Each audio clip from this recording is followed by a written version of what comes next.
Hey guys, welcome back to another video with Falcon, a wild Mustang that I've been gentling. Okay, so today I'm pretty much going to be restarting teaching Falcon how to lead as he's had quite a bit of time off. I had taken a bit of a training break with him as I reached some pivotal moments with the other Mustangs, but now it's time to get back to training. You guys saw right where we left off in my last video. This right here is his very first day leading, and I think I had about 3 days of training with him before we took our break. But this is about what his leading looked like when we left off, but typically when you take a break like that, you really almost have to just completely restart the horse. But anyway, a couple of things I had been working on when we left off was touches. I had been able to touch his jaw all the way down to his neck, but he was still a little bit uncomfortable with that. And we had just also introduced the hindquarter yields. And that was where we left off in our training, so let's now skip ahead to when I resumed. All right, so I'm gonna have a quick session with Falcon here. This guy has been on my back burner a bit, which is fine because that was my original plan, but I'm back to working with him now. And actually what tends to happen when they start hanging around and just seeing me every day and having me do chores around them, they get a lot more comfortable just being around me. So this guy I hand feed every single day when I bring out the hay. I always offer him hay, and he's really gotten very comfortable with me. It doesn't take much to halter him, and in fact I'm able to touch all over his body. This is new. This is not what he was allowing earlier, but just the process of hanging out with me has done a lot for him. So for those of you who have had Mustangs for a while and are discouraged with them, I hope this is encouraging to you because I haven't really done much with him to get to this point. What I was trying to say here, I was really trying to acknowledge the impact that casual interactions with a horse can make. Of course, this does not replace training, and it's going to vary horse to horse, but the casual interactions that you spend with a horse, whether you're cleaning its pen or scratching it or just hanging in its space, that can really make a difference for a horse, and I think that's really encouraging. So I'm going to start picking up where we left off with this guy, working on pressure and release and some leading. But as you can see, he's very quiet. He's going to be a very sweet horse. Yeah, you. You're going to be sweet? All right, so I started by asking him to walk off and gave him a big release once he started moving forward. I'm going into this with pretty low expectations. It's been quite a while since we last did this. Not only that, we've only had a few sessions working on it, so I am preparing myself to basically start from scratch. However, I was quickly surprised with how much Falcon remembered. Right there, you saw me ask him to trot by first pointing, then clucking, then smacking the ground. We also worked on doing some direction changes.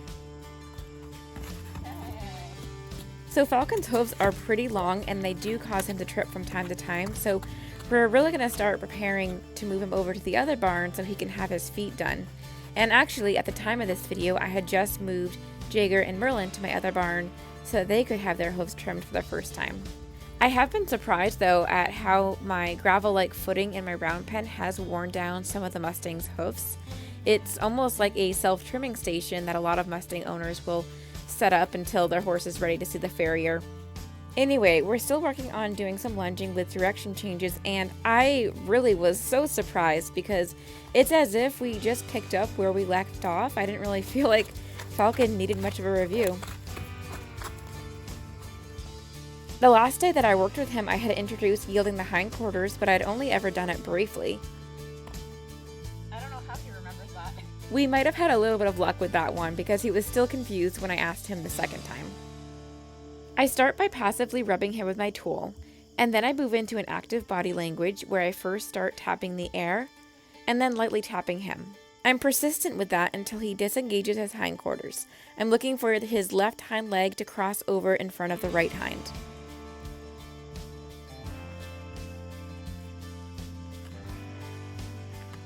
Right there, he did what I was looking for, so I did two different things. I stopped tapping him on the hip, and then I started rubbing him in a passive body position. Though as I'm watching this back, I'm like, come on, Britta, you can be more passive than that. I do look a little too focused than I should be. You can see that I'm very quick to release the pressure when he does the correct thing. Now, this is an example of negative reinforcement. I'm reinforcing a behavior, which is disengaging the hindquarters, by removing the stimulus, the tapping on his hip. Now, Falcon did need a bit of a review, but picked this up pretty quickly. Now, it's super important that I start and end with rubbing with my tool. Horses are very smart. If I only ever use my tool to ask him to move his hindquarters, when I pick up my stick, he's going to think, oh, that means move my hindquarters. So I'm basically trying to neutralize my tool here. The tool should have no meaning. The meaning is assigned to it by my body language, being active or passive. Now, horses are experts at reading body language, but we have to learn how to effectively use our own body language because it's not our primary language. Now, I actually really love to play around with this and really just test to see how effective I am in my communication. For example, you can walk pretty boldly and briskly up to your horse's hindquarters and not have them move at all because your body language is passive. But once you adopt that active body language, it drives the horse's hindquarters away as you approach. So it's a pretty cool difference, and just seeing what your horse understands and how you can communicate, it's really fun and exciting. I remember the excitement I had when discovering this with my Appaloosa Theodore, and it was thrilling, really, to be able to figure out how to effectively use my body language to communicate. And honestly, it reminds me a lot of partner dancing. I've danced West Coast swing in the past, and there are so many similarities with that. So, I don't know, it's just a really fun and exciting thing. All right, so I'm now going to switch sides, and I honestly did that pretty abruptly. So that wasn't very good, but I tried to just keep with him and rub him until he stops and relaxes for a bit. Now, this is what you could call his bad side, and by bad side, I really just mean that this side is less trained than the other side. I've been spending a lot of time on his left side. He's been seeing me out of his left eye, and has just gotten a little bit more comfortable with me being over there. So now that we've moved to the right side, I'm kind of having to start over again.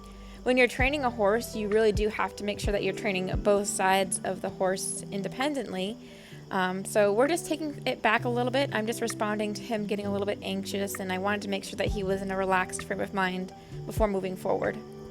So I'm basically going to be starting over and doing everything that you saw me do on his left side. Now, yielding the hindquarters or disengaging the hindquarters, however you want to call it, is one of the very first things that I teach when working with a horse, and it's very important. The hindquarters of a horse is often referred to as the engine of a horse. Being able to disengage the horse's hindquarters is kind of like turning that engine off. When the hindquarters are disengaged, the horse can't do behaviors such as bucking, bolting, or kicking, so it's a great way of reestablishing control. It's also a pretty easy exercise to teach, and you can teach it from the ground, but there are things you can do to transfer it over to under saddle as well. The other benefit of doing this exercise now is that there's a lot of desensitizing going on in between me asking him to yield his hindquarters. He's getting a lot of different touches and getting more comfortable with me and my tools. Not only that, but this is also a pretty foundational exercise that will lead to other more advanced groundwork.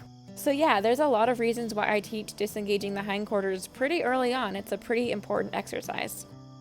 His leading is still choppy, but honestly, I really don't sweat over this. I feel like I actually spend very little effort in teaching a horse to lead.